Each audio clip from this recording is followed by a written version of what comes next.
The haters are those who have never had a Patek Philippe and never will.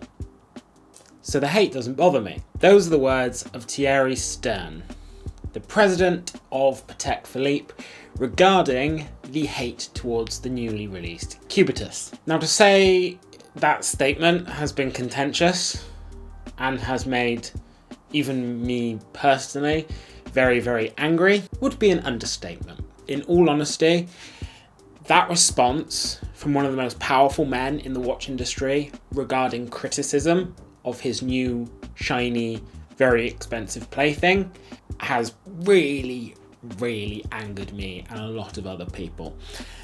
To say that if you don't own a Patek Philippe and you're not going to own a Patek Philippe, to say that if that's the case, your criticism is invalid, I think is incredibly short-sighted. The reason being is Patek Philippe is a very, very aspirational brand. It's one of the leading watchmakers in the world. There's no question about that. It would be like if little kids who put Ferrari posters on their wall, if Ferrari made a car that was ugly, the little kids went, I don't like the look of that, and Ferrari just turned around and went, lol, you're too poor to get it. You're too poor to understand my incredible creative genius. That is in essence what he's saying. I've seen it theorised that regarding this interview, and I saw this theorised on Instagram, that this statement was in reference to people who don't like Patek Philippe anyway and will never have plans to get a Patek Philippe even if they do have the money. And whilst I'd say that was probable, if you read or if you take the statement in the context of the rest of the interview, which I'll get into now, I think it's not probable because his absolute ghoul and arrogance becomes very evident in the rest of the interview. Now, Thierry Stern, president of Patek Philippe, he's a nepo baby. He's only in charge of the company because his family owns it, and they have owned it since the 30s, I believe. He's been in charge, as far as I'm aware, since 2009, and I said in our last video, this is the first new collection that Patek Philippe has launched since 1999. First new men's collection since 1997. So it was always going to be subject to a lot of criticism. Now let's remove my thoughts on the watch. Let's remove anyone else's thoughts on the watch. Let's just remove that entirely, and we'll take some of his statements one at a time. Directly following that quote I said before, he also said this, and I read verbatim. But please bear in mind, this is translated from German into English, so it may not be exact, but directly translated. So, I'm confident about the Cubitus because I have a good nose and a lot of professionals around me told me that it will work. I think that response, following the reception that the watch has had from the wider watch enthusiast community, bearing in mind the only wholly positive articles I've seen about the Cubitus are from very large publications who are very likely being paid, bear that in mind, I think that statement, I think it's good, and all the people around me think it's good, so I'm right. Displays a shocking, incredible level of arrogance. This exactly the same as if I went into school, I failed a test, and I went, I can't have failed. My mummy says I'm smart. He's put it out in the world. We've had very valid criticisms, and he's gone, no, I'm right because I say I am. Okay, fair enough. Who were these people around him that told him it was good? Who are these professionals? Well, he was actually asked that. Are they professionals from within or from the market, external to Patek Philippe? He answered internally. All of these professionals are internal. He said, I don't go to clients with designs and ask them for their opinion. Never. I don't work with external designers either. We've done that, but it never worked. Also, I really have endless ideas. We recently had a meeting that resulted in 20 different models. Wow.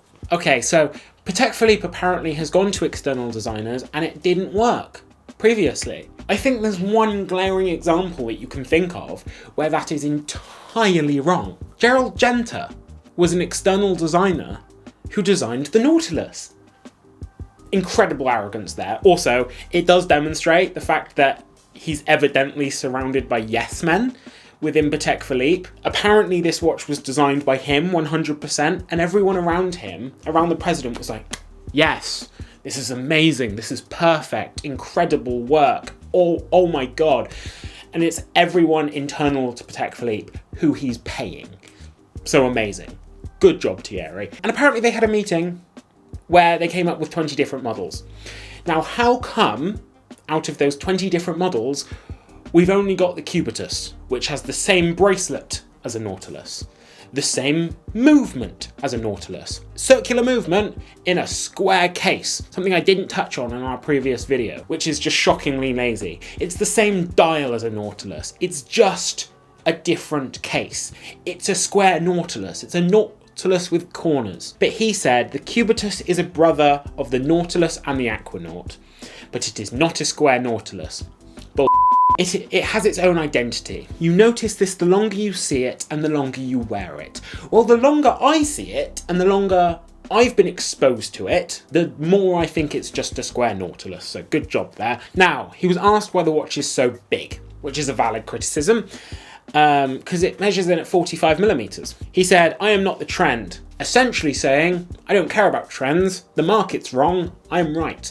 Essentially saying the entire watch buying public around the world is incorrect. And he, Mr. Stern of Patek Philippe, knows better than all of us. Every single stage of this interview displays a shocking lack of self-awareness and a shocking amount of arrogance. He was asked right at the end of the interview, the market is in crisis and you're launching a new collection. Worried. I think his response is fairly fair here, if taken in a vacuum. So he said, I didn't foresee what would happen in the world when we decided on Cubitus, but my father always said it's good to have strong models to get through a crisis. So I have to say that the moment is good, especially since I wouldn't call it a crisis, at most a slowdown. So no, I'm not worried. Even if this is a slowdown, just a slowdown, or if it is a full-blown crisis, to at an earlier stage of the interview, to alienate so many prospective new clients by saying, if you haven't owned a Patek Philippe, you're probably not going to in future, and I don't care what you think, that's very alienating. Because lots of people have spoken their minds and had some very valid criticisms, and he said he doesn't care. And in the midst of a slowdown, it's not the best business acumen. He even goes on to claim that this watch is innovative, which in and of itself is laughable. He seems to sweep away all criticism of this new line by saying, I think it's good, the people around me are smart and said it's good, so it must be good. But I think everyone's criticisms are valid, incredibly valid. It's too big. It's too similar to the Nautilus. It's very inelegant. The case does not match the bracelet. One's angular, one's curvy and smooth from the Nautilus. It's got the same movement. It's a round movement in a square case, which is just lazy. If you need a square movement for your square case, go ask Moser. They've got one for you, okay? And even if you're talking about specs, it's a 35 grand watch with a 40-ish hour power reserve and 30 meters water resistant. Why do I care? He said it himself. I don't own a Patek Philippe and I likely never will. But this level of snobbery is bad for the whole market.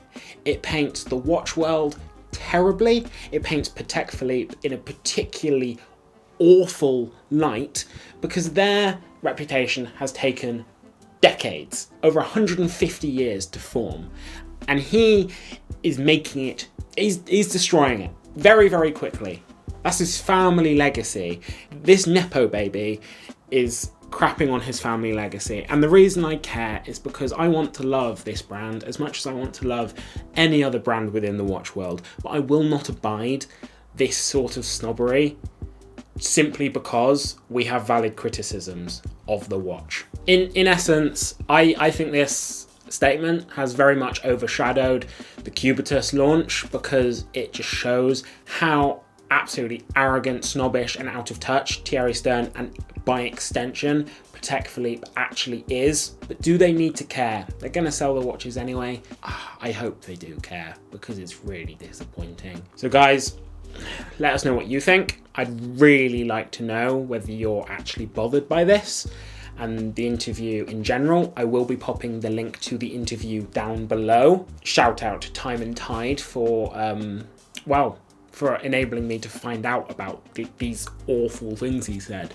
So remember, whilst you're down there, click that subscribe button, like as well, click the join button as well. Can't forget to shout out all our channel members on screen now, and to everyone else, watch yourselves.